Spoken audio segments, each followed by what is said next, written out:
Cedar Rapids Kernels. Cedar Rapids Kernels. And then a few years later, they changed it to Cedar Rapids Kernels, let the good times roll, which was dumb. But check this out. Blast from the past. It is pretty much the whole team. I counted the number of signatures. It's 11 signatures.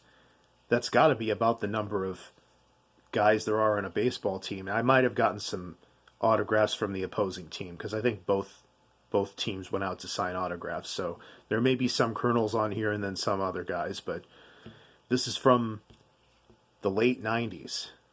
Probably like 1997, 1998, maybe 99, somewhere in there. And I know exactly what you're thinking. And the answer is yes.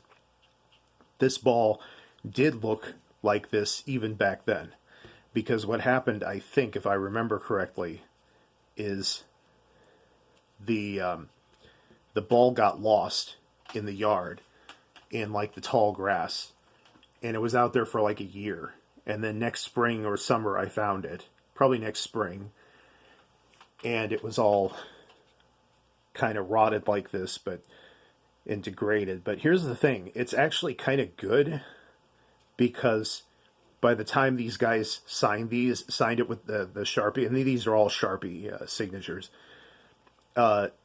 because the surface of the ball was really rough at this point, I don't worry at all about like rubbing these signatures off. Like they are on there for good because the ball is not smooth at all. It's very rough, so I can handle it all I want. I don't have to worry about the signatures rubbing off or even fading, really. They've stayed on there pretty good, even though it's like now 25 years later.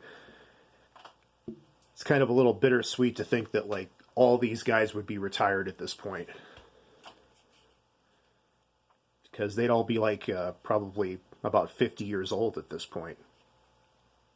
And of course I signed it too, which, I mean, I was like 12, so, don't blame me too much. But see, I say it's my ball, just in case anyone was wondering, it's my ball.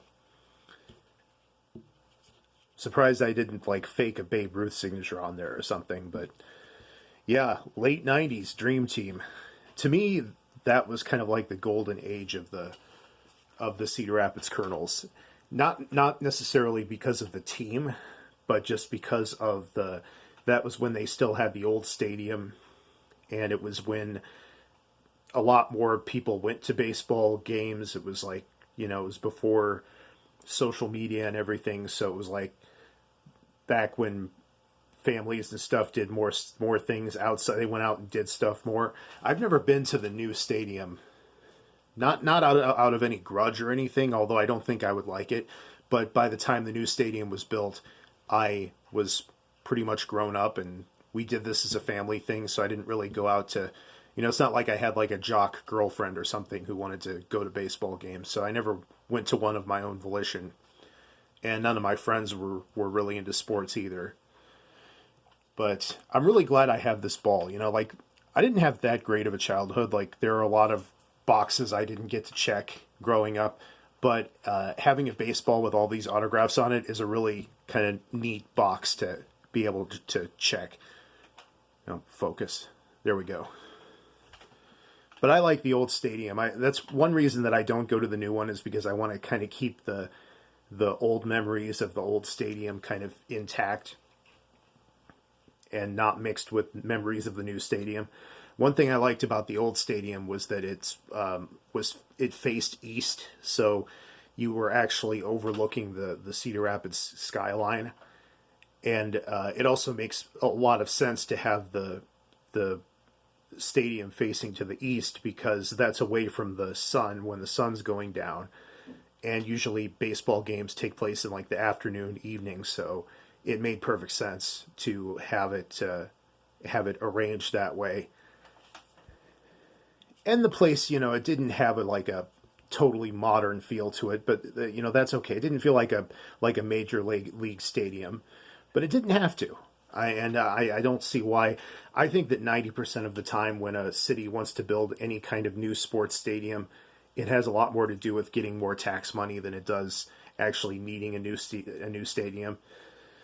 I mean, and then there's also the excuse that, oh, it's going to increase tourism. But how many people say, hey, let's drive 300 miles and stay overnight in a hotel, in like a 3 or 4 star hotel in Bricksburg, because they built a new stadium.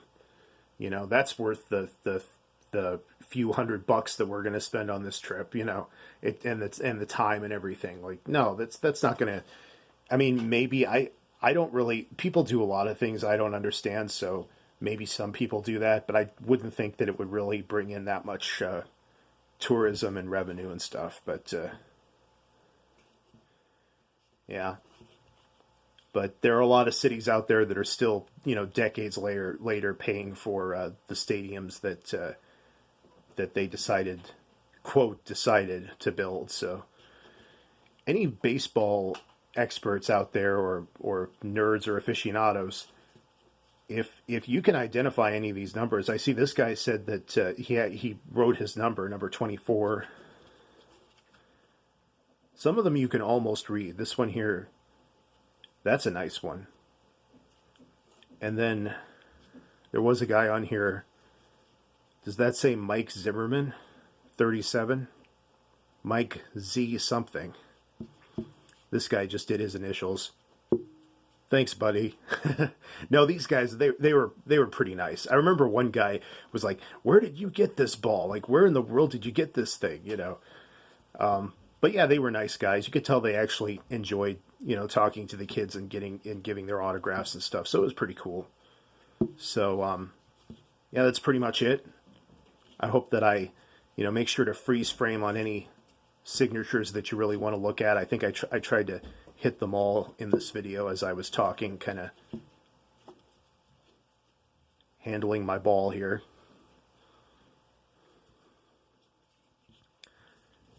I have no idea what happened to these guys, like if any of them made it to the big leagues or what might have happened.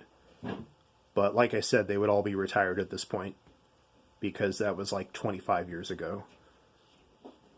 Maybe like one of them maybe held on and might still be playing, but I highly doubt it. So anyway, thanks for watching. Make sure to subscribe to Captain Unusual for more hobbyist type videos and other videos too. And let me know about like some of your experiences with baseball fields. And I mean, this is kind of like Field of Dreams, baby. I mean, it even takes place in Iowa, so Field of Dreams. But yeah, let me know about your baseball memories. So thanks for watching, and we'll catch you in the next video.